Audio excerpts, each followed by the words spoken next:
Good morning, good afternoon, and good evening to all of our attendees across the globe. Welcome to New York Creates' first official Business and Technology Seminar Series. My name is Frank Tolich, and I am the Business Development Executive for New York Creates. This new series builds off of our very successful Emerging Technology Seminar Series, which focused on advanced technologies. This new seminar series will focus on the business side of technology, including the socio-economic impacts. As the world's leading advanced nanotechnology research and development center, New York Creates is pleased to work with its partners to share technology and business opportunities across the globe. So just a few items for the webinar folks that are attending prior to the introduction. We will take questions. If you look at your webinar application, there is a little button where you can submit questions, and please do so during the talk at any time, and then we'll address as many of those questions after the talk. Also, there is a chat function. If there are any issues, feel free to use the chat, and one of our administrators will try to help you via there. Our speaker today is Mr. Mark Seip. Mr. Seip is Director for Strategic Development at the MITRE Corporation Center for Data-Driven Policy and an adjunct professor in the Edmund A. Walsh School of Foreign Service at Georgetown University. A retired naval officer, aviator, and strategist, he previously served as the Navy advisor to the Defense Department's Office of Net Assessment, responsible for exploring emerging trends in technology and concepts and their impact on future warfare. He currently leads a similar effort at MITRE and teaches the intersection of AI and national security at Georgetown. Mark holds a master's in public relations and corporate communication from Georgetown and has a bachelor's in international politics from Penn State University. Today, Mark will speak to how the government can use policies to build up talent and encourage greater cooperation with industry and with academia. With that, I welcome Mark Seip. All right, thank you, Frank, and thanks to you, to Pops, and to Hiroko, and to the New York Creates team. This is an amazing honor to talk to you all today and present some ideas on how the government is thinking on things like AI adoption via policies, talent, all in the name of national security. I'm going to talk for probably 20 to 25 minutes, lots of pictures, and then definitely looking forward to the Q&A at the end. When you look at President Eisenhower's farewell address in 1961, he said, and I quote, "In the councils of government, we must guard against the acquisition of unwarranted influence, whether sought or unsought, by the military-industrial complex. The potential for the disastrous rise of misplaced power exists and will persist." And yet, with all respect to President Eisenhower, for the most part, the balance of the triangle between academia, government, and industry has worked pretty well in the name of developing national security technologies, things like nuclear weapons, stealth technology, and GPS. Was the balance ever perfect? No, of course, there were different variations of this, but in general, this is how it all worked together as you move forward. And so to President Eisenhower's credit, yes, it's something to consider, but at the same time, it made for some great advancements as we looked at emerging technologies moving forward. With the advent of artificial intelligence, however, the balance of that triangle appears to be increasingly imbalanced, looking much more like this. When you start thinking about understanding the industry's ability to leverage its agility and its time to market and its iterative nature, it seems to continue to far outpace the ability of government specifically, and academia to a less extent, we're going to talk more about that in a minute, to adapt and adopt AI to its needs. With additions to that, I'm going to take a sharp focus on two angles. I am going to quickly hit on a third one at the very end, but I'm going to hit on two angles, talking about what are some of the policy hindrances and some of the cultural barriers to government's adoption, and specifically the Defense Department's adoption of AI, since that's, where I sit is where I stand, or where I used to sit is where I stand. And what are some of the ways they're overcoming that? And then the very same thing with talent management. How is the department understanding the talent challenge and trying to get after it? So let's start with some of the cultural challenges that the department faces relative to the field. There's a lot of things, but the three that tend to dominate are the market forces versus the defense applications. So unlike nuclear weapons or stealth technology, where, let's be honest, there's not a whole lot of commercial applications for those, the AI field, as you all well know, definitely has much greater pull in the commercial sector in some ways than it does in the defense sector. And because of the speed and agility of the way that it's being adopted and adapted at the commercial end of it, Defense Department finds itself increasingly out of touch. The other challenge is something internal to the department, which again, for those of you, I know that New York Creates and SUNY Albany have deep ties with places like Air Force Research Lab and other defense ties. So for some in the audience, this will probably not come as a surprise to you, is the bureaucratic inertia is alive and well. So to the top right corner there, with the Defense One article, Nicholas Chalet, who was the Air Force's chief software officer, not only expressed frustration, but he basically went viral inside the national security circles that we all run around in. And he didn't just burn the bridge behind him, he pretty much blew the bridge up as he walked out the door, saying in effect that senior leadership does not take AI adoption seriously. And until they do, the department's going to continue to struggle to make all that magic happen, and thus requiring the Joint AI Center Director's rebuttal to that, even as he concedes that Mr. Chalet was probably onto something. And then the bottom on the right, for those of you who have been in these circles, you'll probably be familiar with what happened there in the bottom right. So this is the Project Maven, which is a image recognition AI software tool being used by the Defense Department primarily to help identify targets in Central Command area of responsibility. And well over 1,000 Google employees sign a petition basically compelling the CEO to pull out of Project Maven at a $250 million contract at the time. A lot of suspension of intentions. That's kind of what the article on the left also alludes to too. And back to the Maven thing real quick, what was interesting was that everyone at the time inside the Defense Department was like, well, why would Google walk away from a $250 million contract? Wouldn't that harm their bottom line? Well, last year, Google's revenue was 180 billion with a B. So yes, 250 million is no small chunk of change, but in the big scheme of Google, they can weather a $250 million contract cancellation at the Defense Department.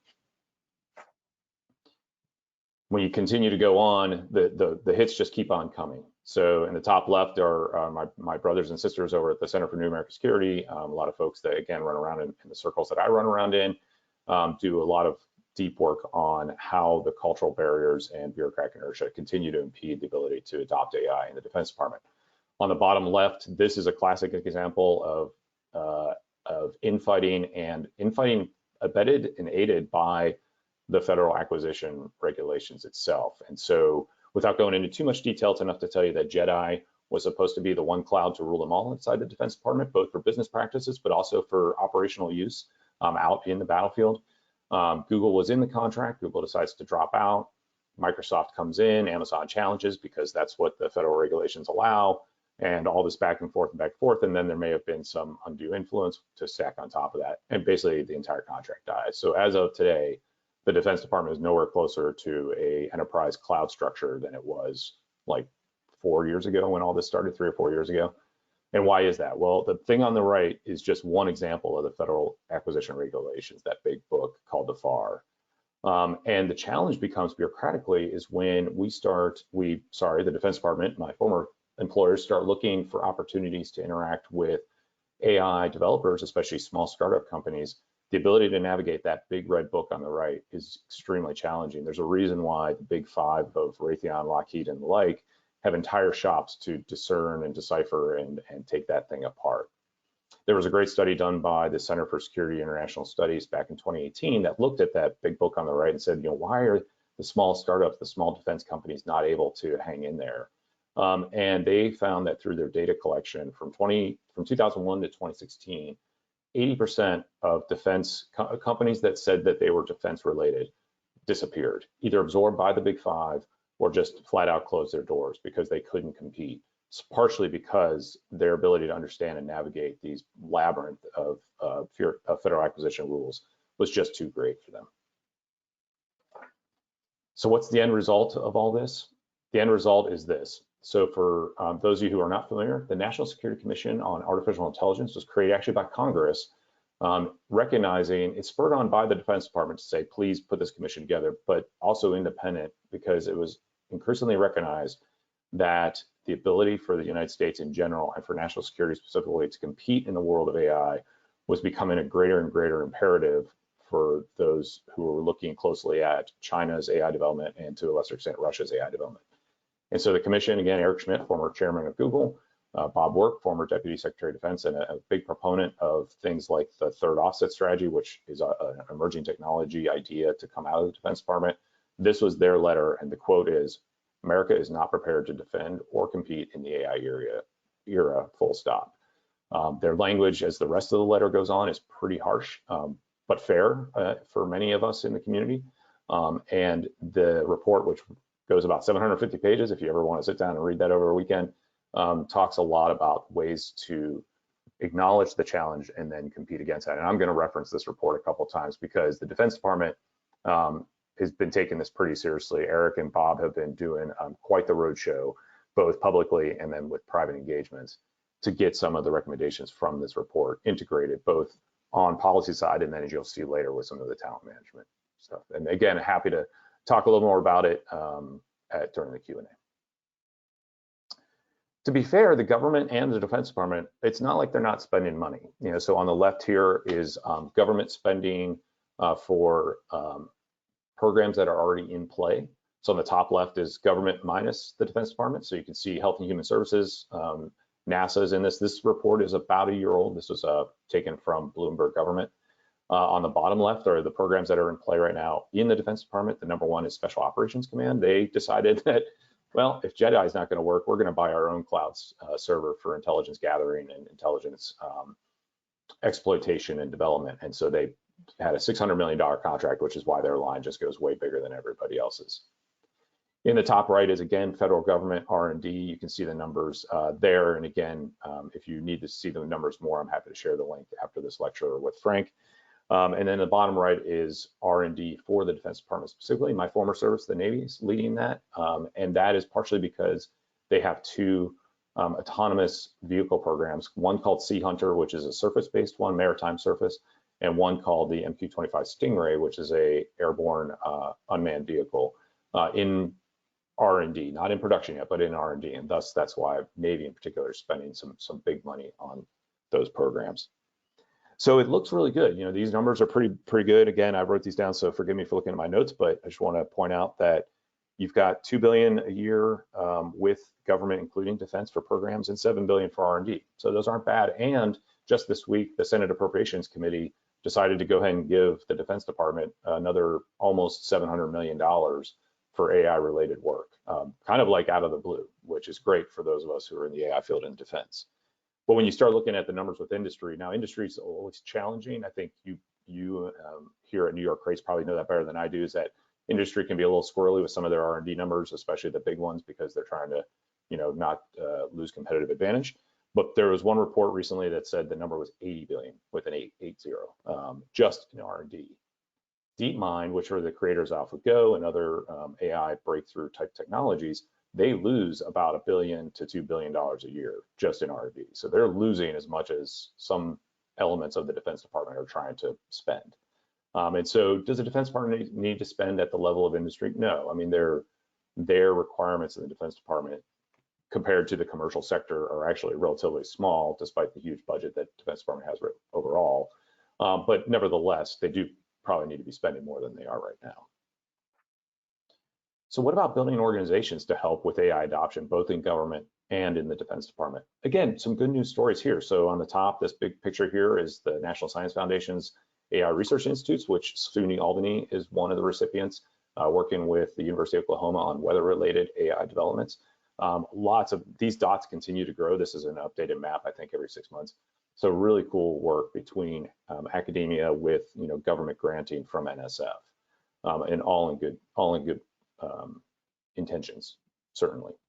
On the bottom left and down the bottom, you can see various initiatives. The one on the bottom left is from the White House. It was originally started under the Trump administration and then funded by the latest national defense bill from the Biden administration, is creation of a kind of a one office to rule them all, to understand how AI can be leveraged as a whole of nation approach, not just in the national security sector, but certainly with national security implications for some of the elements.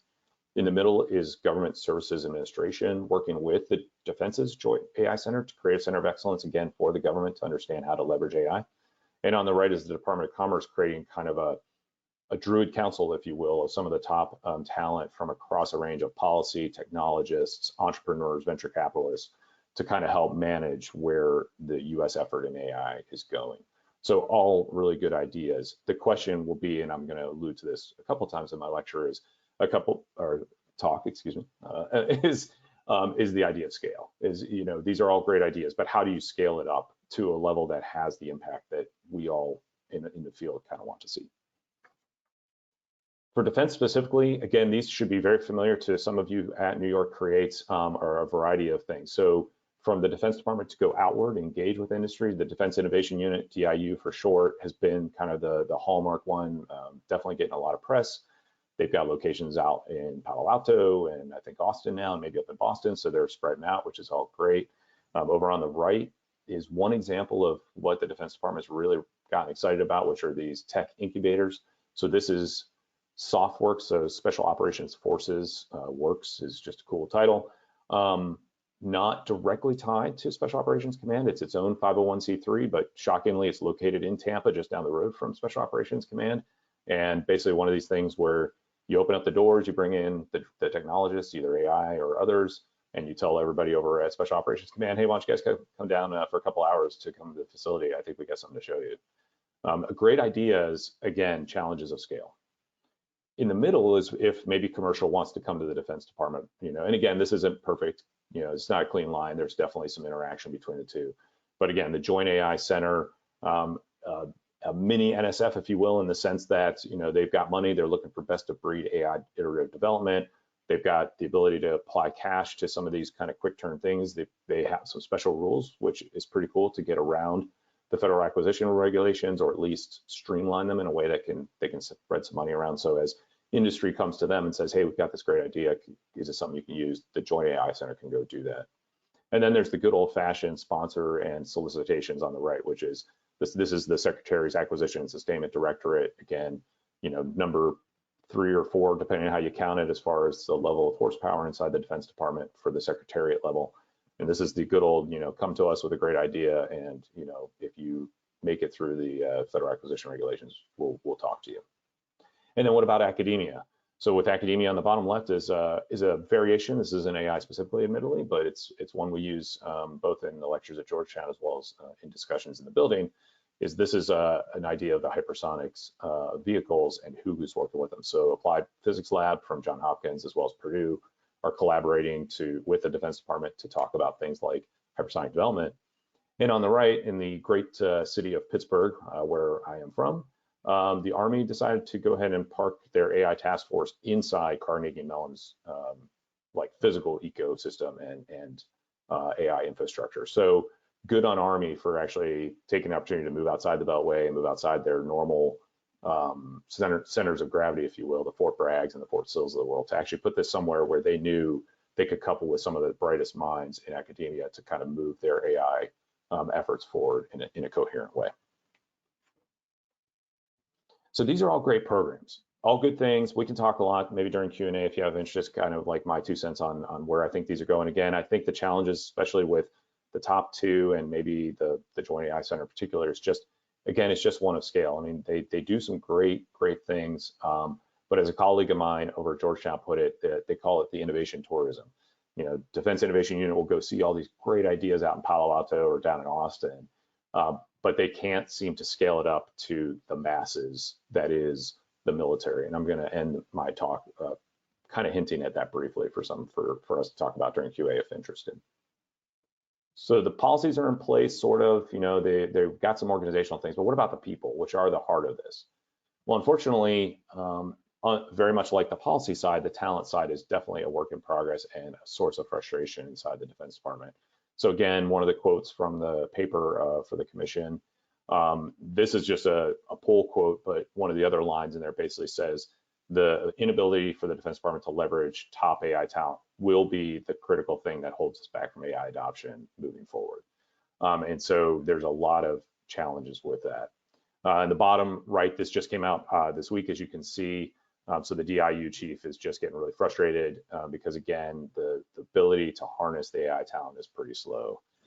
The one up in the top right, I'd be lying if I didn't tell you, I just saw this recently, and I was like, anytime you've got the words "murderous American war machine" in there, you're like, I got to at least throw this out there just to get people stirred up.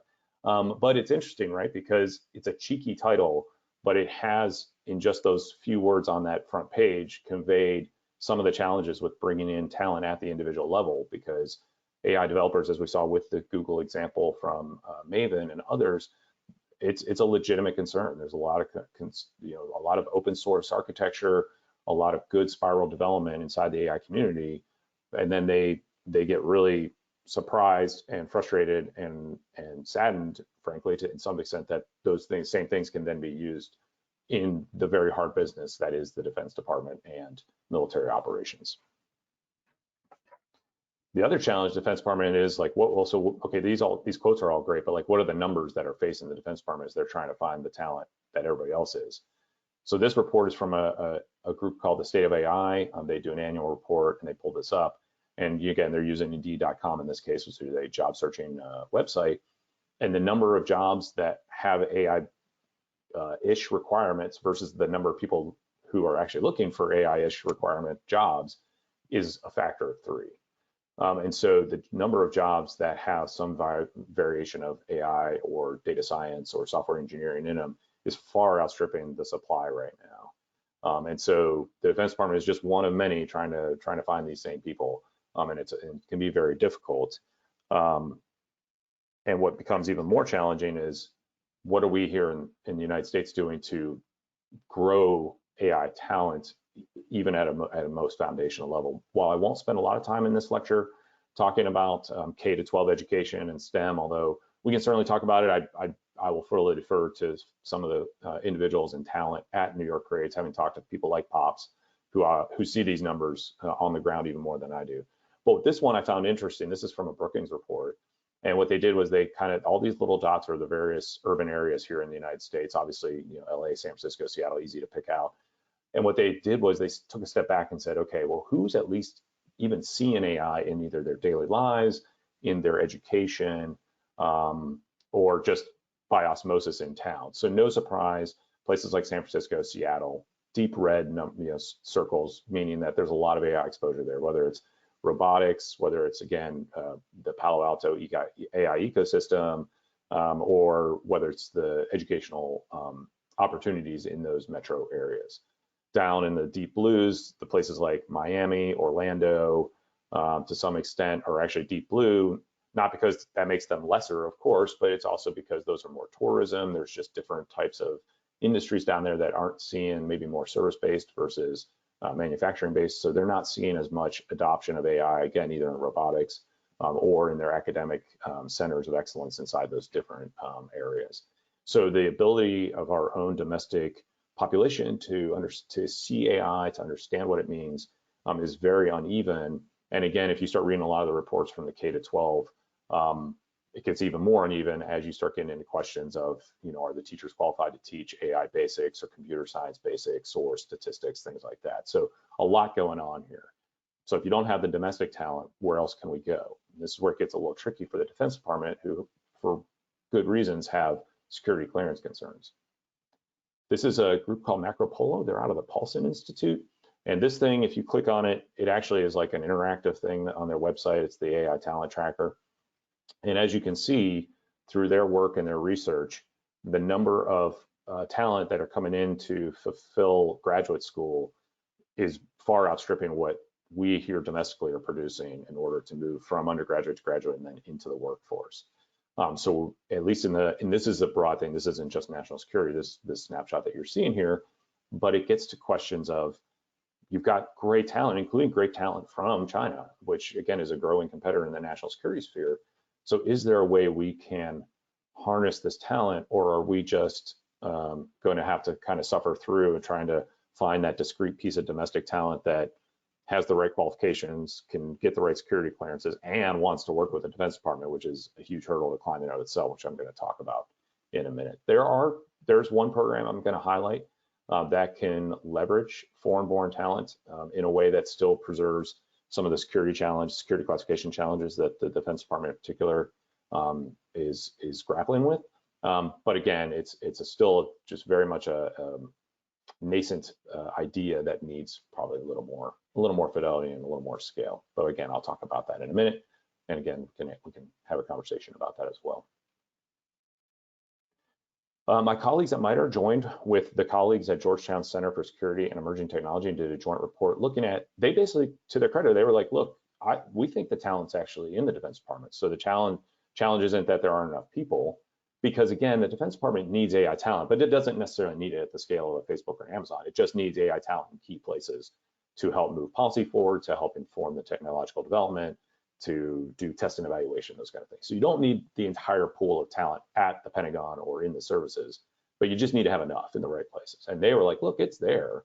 And so what they did was they kind of took a human resources snapshot of the various military services, as well as some of the key industry leaders, so the big five and some others. And they said, look, if you look for, say, aerospace engineers, no surprise, the Air Force is up there, which they should be as aerospace.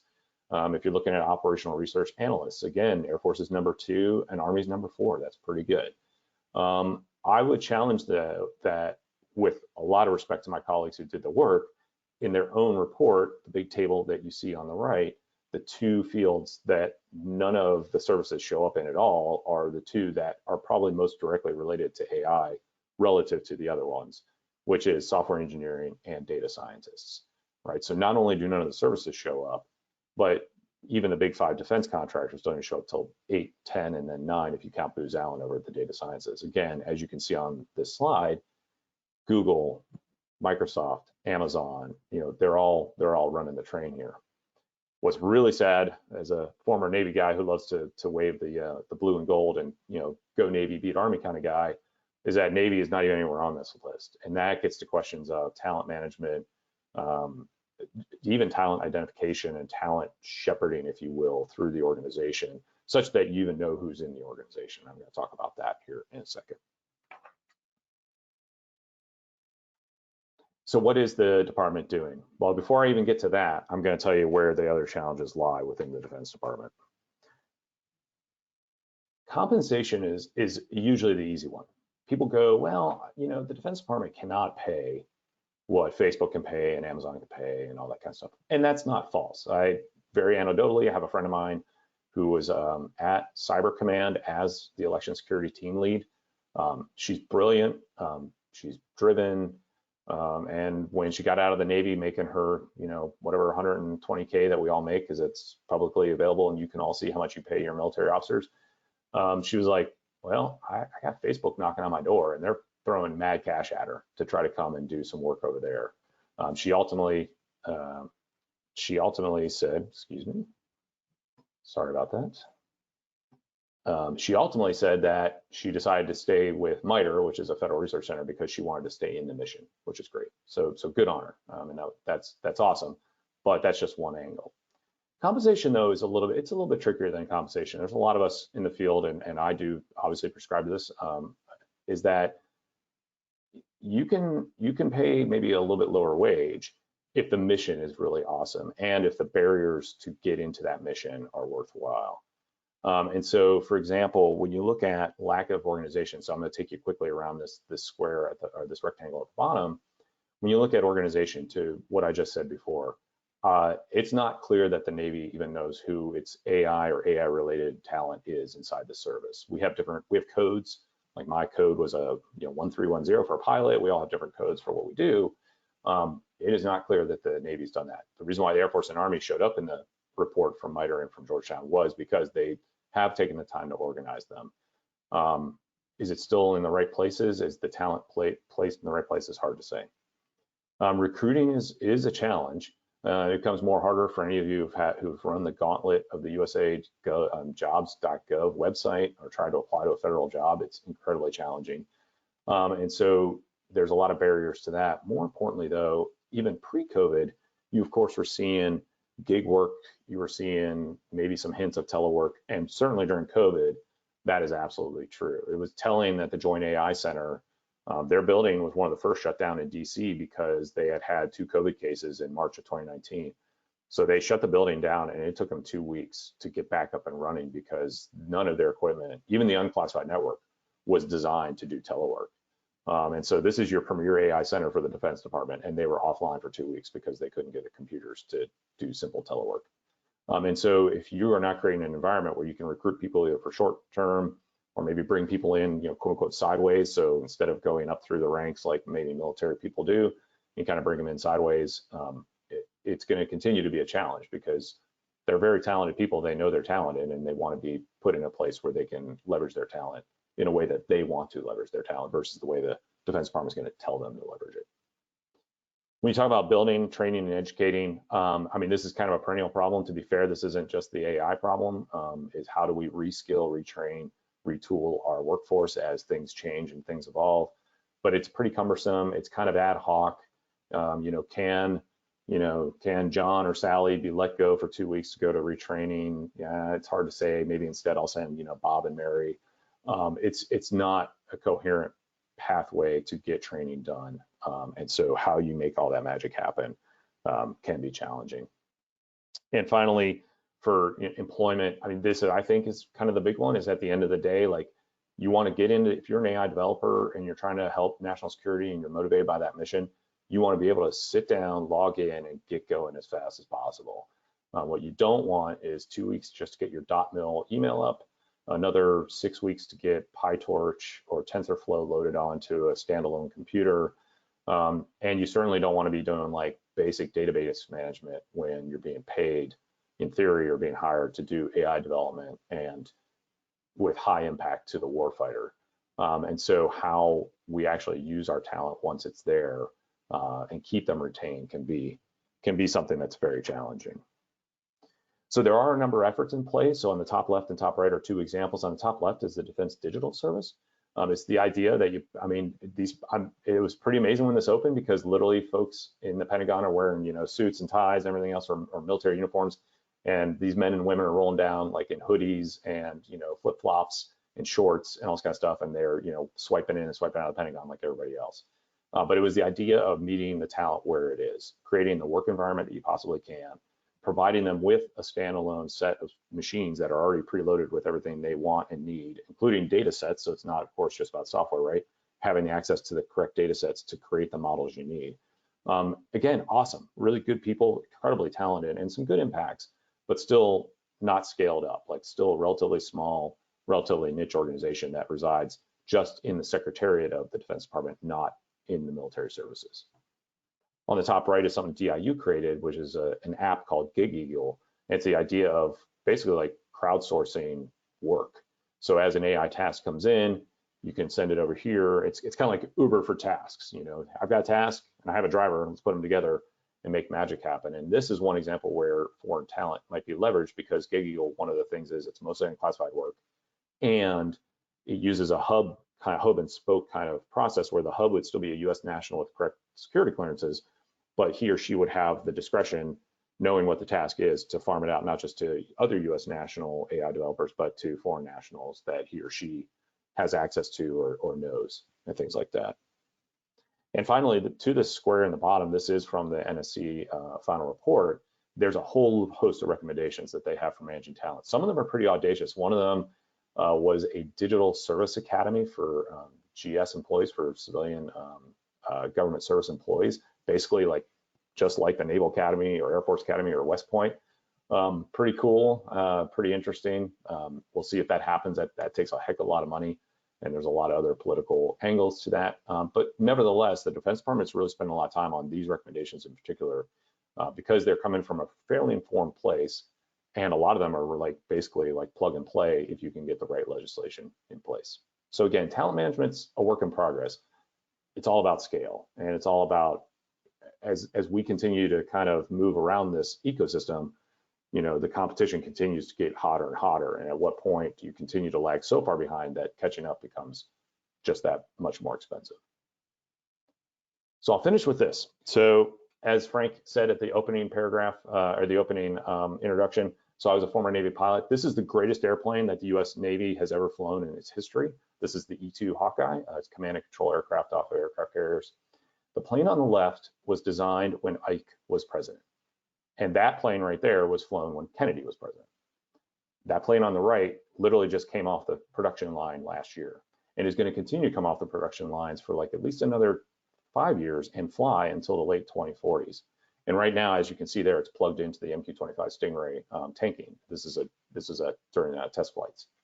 I bring all this up to say, while we didn't talk too much about this today, something that we in the community and those of us watching emerging technology and AI specifically are grappling with is, for all the cool new things that AI development inside the Defense Department are trying to create, you're also trying to figure out how to lay on AI into platforms like this, right? A platform that was designed, shortly after I actually had a gauge in my airplane that was designed during World War II for a different Grumman aircraft, and it still showed up in my airplanes in 2009, right? So how you lay on AI, not on just cool new things, but onto legacy platforms like this as we move forward, is one more reason why talent and policies need to be worked out. Again, I want to thank you for your time and definitely look forward to the Q&A. Frank, I'll turn it back over to you. Thank you, Mark. Very interesting talk. As I've mentioned to everyone, if you would like to ask a question, feel free to submit the question either via chat or via the question function. Just click the little arrow next to questions and you'll have the menu to submit questions. I do want to start off first with a question for myself, Mark. How much do you think the challenges we see right now are related to possibly AI still being a little immature? I mean, I'm only saying that because you see in the press a number of times where there's a whole bunch of work and companies using AI, and then the algorithms are not perfect. Facebook, for one example, a couple months ago. And is that why maybe the Defense Department is holding back or looking for that disruptive technology, right? Yeah, Frank, I think you're absolutely right. I mean, in full fairness to the Defense Department, one thing I didn't say, but had meant to was, the Defense Department and government agencies in general, they're there to be stable, right? They're there to take programs and move them forward in a very stable, very predictable way. And it's okay. I mean, that's part of how our entire governmental structure is created, transparency.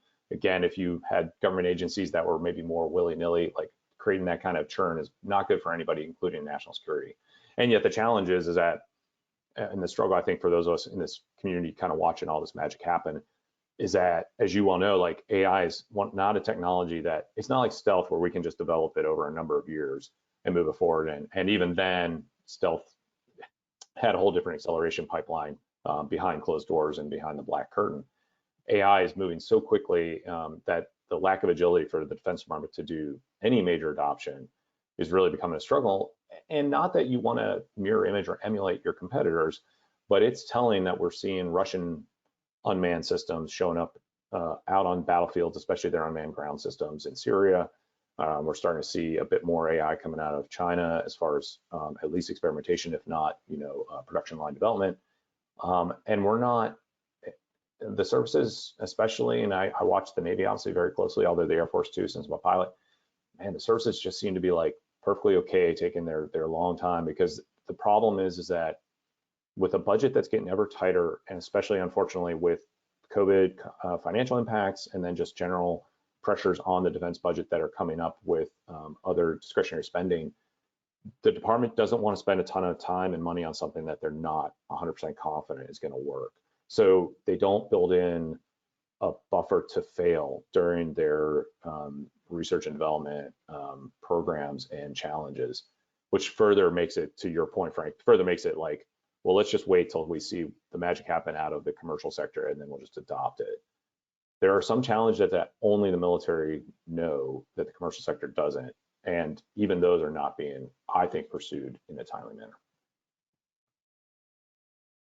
Thank you. Yeah, and to follow up on that, there's been in the past when I've seen some of the disruptive technologies developed, a lot of the technology today started with the Defense Department and then eventually migrated into the commercial industry. So is there maybe something we don't know, or a product or item, the cloud you mentioned, that's being worked on that, if we don't know, obviously can't be spoken about, but do you see that maybe there's something like that could happen and that would drive the AI then that comes out of the Department of Defense that commercial entities don't know or aren't aware of or don't care to work on?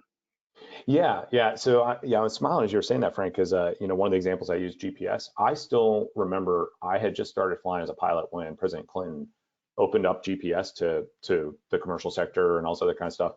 And even up to then, there was like some people who saw where GPS was going to go, but a lot of people were like, whatever, no big deal. thanks military for your precision satellite system. And now all of a sudden, I mean, there's no way we could live without GPS in our daily lives here. So it's fascinating, right?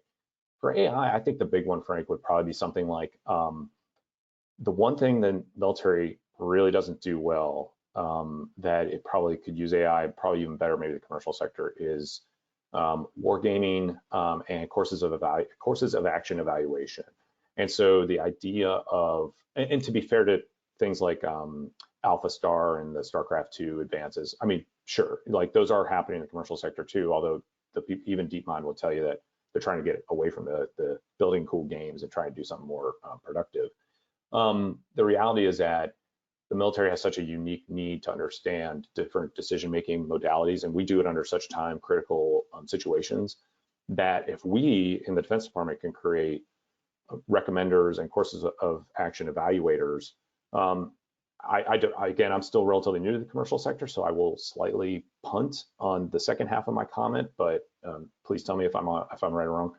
I would think that if you're maybe like a C-suite kind of person and you're trying to figure out like ways to adjust your business practices, you might be able to take some of that modality from this course of action thing to kind of maybe do competitive strategies, like a landscape appreciation, for lack of better words, to do that. So that's one thing the military definitely needs to get after. I mean, if any of you have served in the military and have been in some of these headquarter elements, I mean, the amount of information coming at you as a commander is stunning, and you're making decisions at a time critical thing. So it's not for lack of information oftentimes, it's just there's so much you don't know which ones to really pay attention to. If the military can get AI systems to narrow that down, to provide solid course of action based on either previous trends in that similar situation, or take all this cool information and synthesize it quickly and punt it back out, I think that could have some pretty cool commercial applications. Excellent, thank you. We do have a question. In addition to recruitment and retention, how to keep AI talent in the defense services, quote, fresh? Might need to find ways to allow people to interact more easily with commercial and academic people engaged in AI. Yeah, absolutely. Thank you for whoever said that. I mean, I'm nodding my head because one of the cool things about being on the outside, I get to grow a beard, which is cool. So I'll start with that. The second thing I get to do is I get to go like see whoever I want, whenever I want, with minimal oversight from like my MITRE leadership, right? I mean, the whole point of a federal research center is to kind of do what was just described: go out and meet the masses, try to find the best people. In government, I was very fortunate in my last job in government. It was very unique and again, very niche, frankly. I had kind of a blank check to go do things and see people and travel and all this kind of stuff. But for the most part, when I was on the Navy staff doing like programmatics, if I went to go see somebody, there was, just like you said, there was a whole host of things I had to jump through. I generally had to do a legal review. I obviously could never promise anything because then the Navy has promised, XYZ industry or XYZ academic institution something. And, if I saw one institution to be at least on the proper ethical side, if not legal side, then probably had to go see a competitor one just to make sure we weren't looking like favoritism. And it's tough, right? Because yes, there's growing talent in the AI field, but there's also a lot of people. The community is not that big, and the intersection of AI technologists, policy types like me, and national security nerds, as I like to call them, the three, that's actually not a huge community, and we all kind of know each other. And so the ability to go quickly to XYZ person and just be like, hey, I got a question for you and I want to ask you, is a lot easier right now. And to the question being asked, or the implication is the military and the Defense Department should have that ability too, without feeling like they're crossing some legal or ethical boundaries. Okay, next question from Pops. I wonder if there are areas where DoD can take on easier problems than commercial entities have. Might be easier to correctly recognize a ship in open ocean than a human face. In light of what you can discuss in open, is that an approach that could help AI in the long term, like your GPS example? Yeah, thanks, Pop. Yeah, so you're right. Without getting too much into what I think I know and keeping it clean here, that is happening already. And to be completely frank, and forgive me, Pops, if I'm going to answer the question kind of in a roundabout way.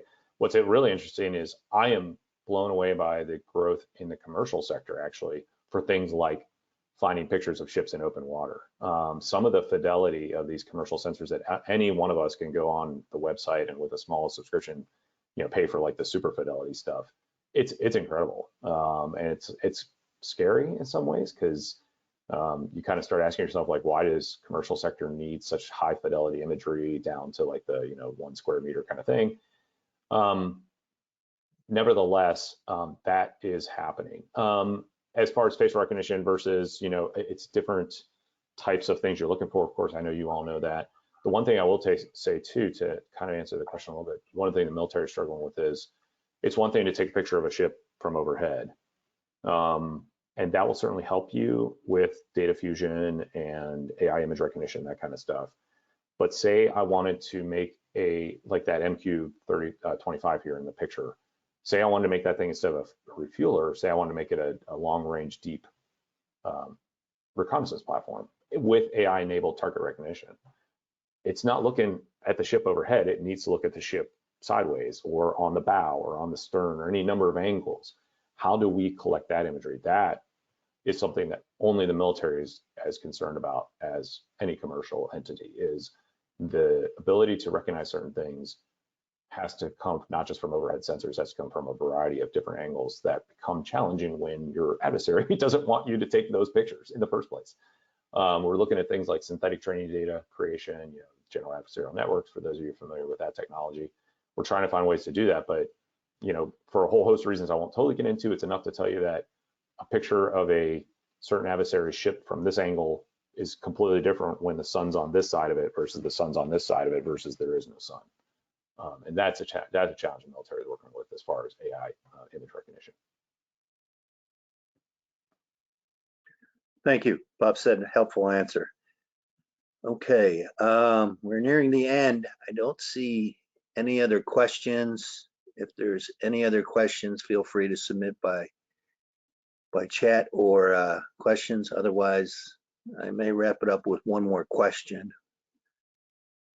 I don't see any. So I've worked for the last 5 years with one of the manufacturing innovation institutes, AIM Photonics, right? And I've networked with a lot of the other manufacturing innovation institutes. There was one kind of programming institute. It was it's now called MXD, but it was the digital kind of manufacturing, right? Do you foresee, based on the success of, there's 9 of these DoD sponsored institutes, and then there's a number of the DOE and Department of Commerce sponsored institutes. Do you foresee maybe AI being an institute like that sponsored by the Department of Defense? So I think the short answer would be yes. The longer answer would be only if you find a way to get that institute's results and information and successes into something of scale, right? Having had a chance to kind of look through like what New York Creates does and some of the organizations associated with New York Creates. I mean, again, it was frankly a little intimidating to see some of the titles of the other talks from the emerging technology side, but it's incredible, right? So quantum and nano technologies and things like that. What's interesting about what you all are doing here, Frank, is I feel like it's very tangible.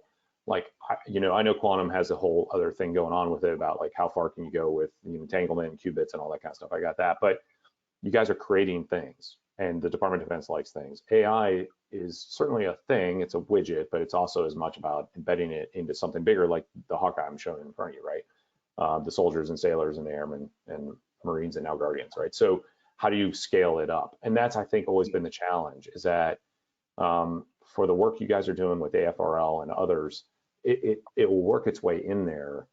AI can cover so many things, and there's a whole other side conversation to be had about, do you think of AI as like electricity, where it's just one thing that lets everything else do its thing, or is it its own technology? I think the centers and the institutes would be fine if I was confident that the bureaucratic processes that I watch are in place to then take those great ideas and scale them up in a way that can be useful in the time they need to be used. And that's, I just wouldn't know until we saw it happen. Okay, we have one more question. AI software gets smarter by real-time feedback, but if you want to take a picture from the sky of a ship sideways and before AI software learns about this through multiple feedback, what if the adversary changes position or other situation and AI does not have time to refine the feedback? How does one correct the output? Absolutely. And this is just assuming that all the adversary is doing is changing position and not say like actively trying to hack the AI, right? With, either, the whole like adversarial AI printed, disks or other kinds of manipulation of the model. You're right. And there's no good example. I think that's why the military and quickly on image recognition, right? You need like minimum thousands and more likely tens and even hundreds of thousands to really train a model well and to avoid kind of the model drift or avoid the kind of what you just described there, which was the edge cases, which is, I've never seen this angle before, so is that a ship anymore? I have no idea. It could be a whale or something else. I think the military is going to need to get into a synthetic geography, or I'm sorry, synthetic training data sets to help fill in some of those holes. But again, that can be really tricky because the way things look, yes, synthetic training data has really gotten impressive, but there's still some ways to go. And certainly for an AI-based system, they can see it better than we can. I think the other challenge is that because of the model drift too, is how do you refresh it in a way that still is useful? And I'm not sure where that technology is going to go quite yet. And some of that, to be completely transparent, some of that may be being done, but that's certainly been, and that's another challenge of AI, is that for a lot of the military applications, you quickly get into classified places where you want to have conversations and you want to help inform and move the conversation forward, but it quickly goes classified, especially when you start to talk about things like target recognition. And then the commercial side quickly drops out because they don't have the access that the military needs. Excellent, thank you. Well, it looks like we're nearing the end of the hour. This was very informative, Mark. Thank you to all the attendees, as well as the attendees that asked questions. There will be a link provided to all the attendees and also the ones that registered that weren't able to attend this and be able to view the recording of this webinar. As always, I'd like to thank Pops and the other folks that were involved, and please look forward to our future emerging technology seminar series, as well as now our business technology seminar series. Thank you once again, Mark, for your time. All right, thank you.